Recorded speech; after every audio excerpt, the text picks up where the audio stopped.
Good morning. Another day. Sort of as we talk about this around this time of year, definitely sort of slower trading days. There's no doubt about it.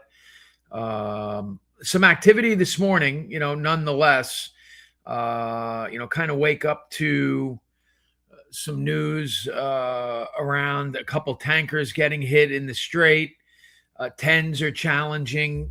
450 again. We're at 449, up a couple basis points. Yesterday's trading, really pretty similar to the last few days, where we had a solid day's worth of trading, and then we kind of sold off into the close. Net, though, as we sit here right this second, not convinced that rate sheets are going to be worse across the board. Sixes, and we talked about there being tremendous value right now in six coupon. Well, sixes kind of took the biggest hit yesterday, and on a two-day chart, we're fairly well off some of the best levels. 6.5s continue to struggle.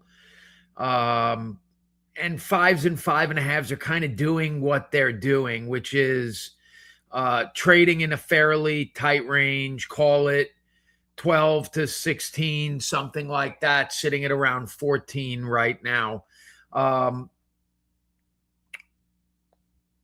about yesterday's news for a second while we continue to give folks the opportunity to join.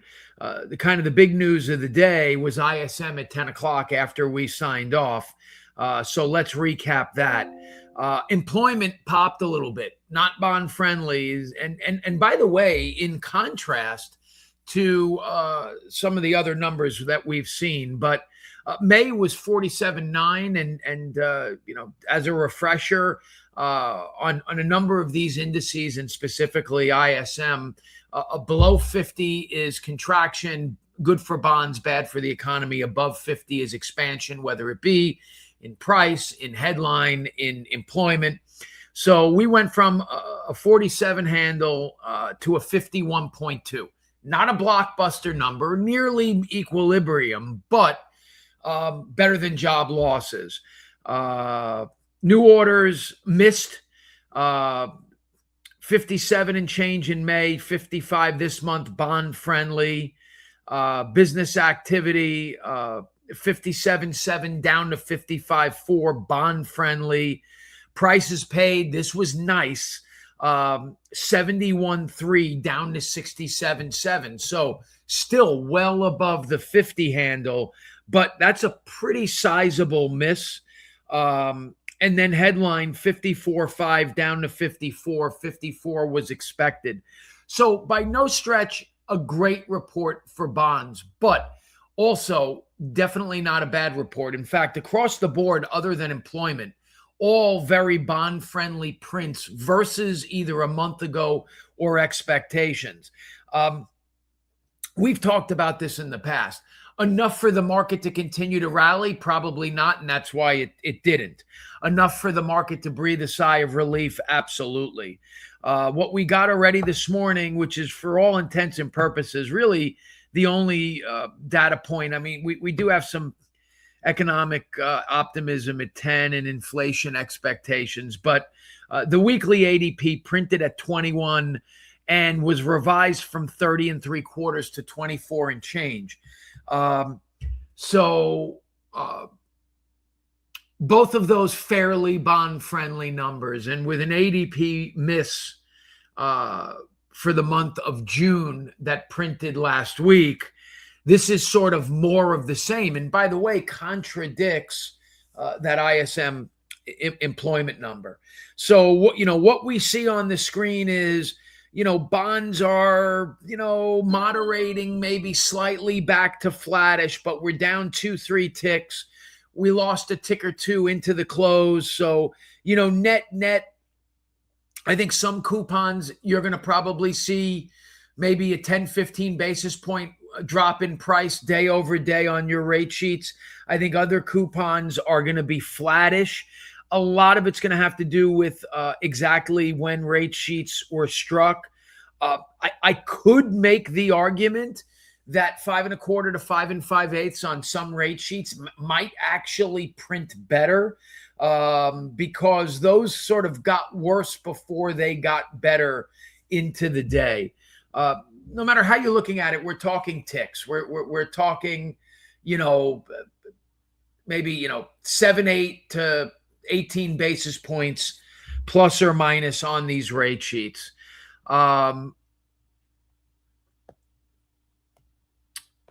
Tomorrow, so before we talk strategy, tomorrow we got the Fed minutes. Really the only thing that we've got going tomorrow at 2, claims at 8:30, some home sale data at 10, and then basically nothing on Friday. We start to roll fannies.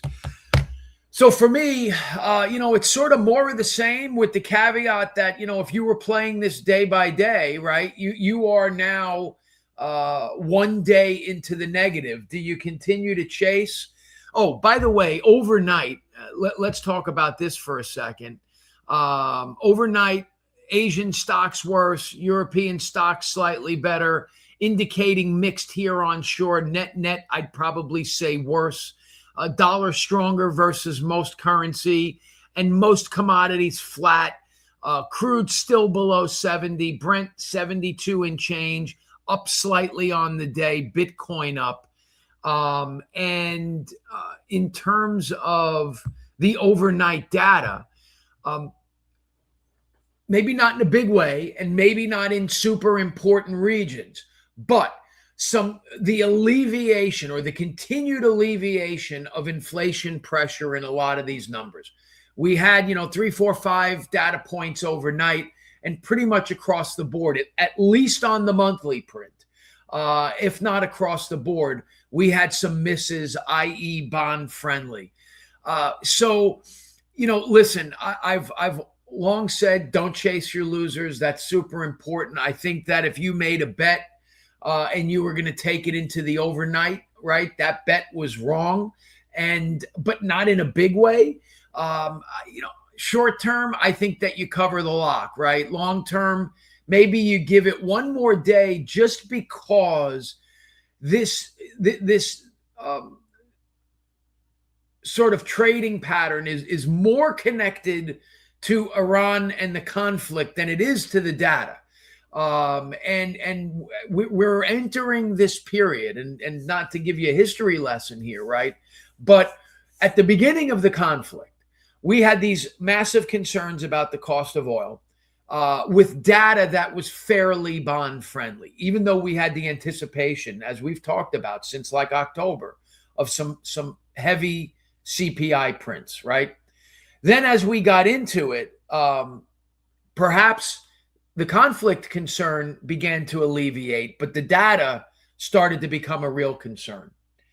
Now we've circled around to this point of critical mass that's coming at some point in the reasonably near future, right? Whether it be the July data, whether it be the final ending, which is probably not going to be the ending of this conflict, or both, right? And I think that we're moving in a better direction. I mean, I don't think the data and where we are with this conflict is certainly moving in the direction of lower rates. And so whatever,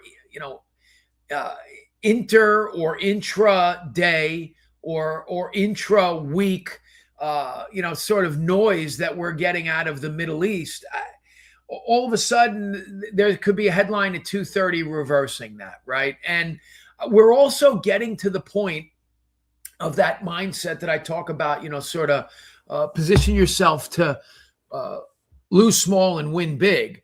The risk to this conflict getting worse sort of diminishes by the day, right?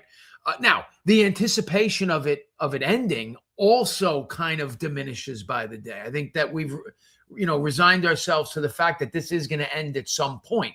So when we get the news that we are getting to an ending point, we're not as excited about it in the markets. But I think if you're ever going to make a case for taking risk a second day in a row, I do think that this is potentially the moment or the market to do it in, because the Fed, I do believe, continues to be resolute in the thought that they're not going to allow what's going on in the Middle East to dictate monetary policy unless they believe that it becomes entrenched, right? So I hang my hat more on the data than I do on Iran in terms of any Fed speak, Warsh's testimony that's forthcoming, a Fed decision, and so forth. There is some risk with tomorrow's minutes. I wonder if there's going to be some real hawkish undertone. I don't know how there won't be. But by the same token, right? Well, then when we get it, it shouldn't be a surprise. I think that to go back to the decision when we got it in real time, if you recall, what I was disappointed about was that we reacted to something that we already knew. And I've been reading a lot of headlines, or I should say articles, over the last week or so about how the market feels about, this last Fed decision and the dots, and the dots were hawkish. The dots weren't hawkish from the standpoint of they simply revealed what we already knew, which was a hike for 26 was on the table. Well, so, yeah, in literal sense, was there a shift, in a potential shift in Fed policy, or at the very least in the tone and tenor of the Fed? Sure. But that was the worst kept secret in the world. We already knew that. And to react to something that we already knew doesn't seem rational. Now, based on the amount of hair I have on my head, you might understand that is not a shock to me, right? And that's why I said, hey, this is going to age well and hang on. And I'll say the same thing here. I hate, you know how I feel about floaters, and you know how I feel about taking on multi-day risk. However, if there's going to be a moment in time to do it, perhaps it's today. All that being said, here's what I'm going to say. If you simply look at where we are, sixes are still a value. If you're not locking 6.25 to 6 3/4, I think you're crazy. I think 5.5s, you're pretty much right there. I mean, we're a mid 100 handle, okay? And if you look at a 6-month chart, we were at par 21 on November 17th, which sort of felt like, think about your mindset in November. We were in what we would perceive as an accommodative rate market, right?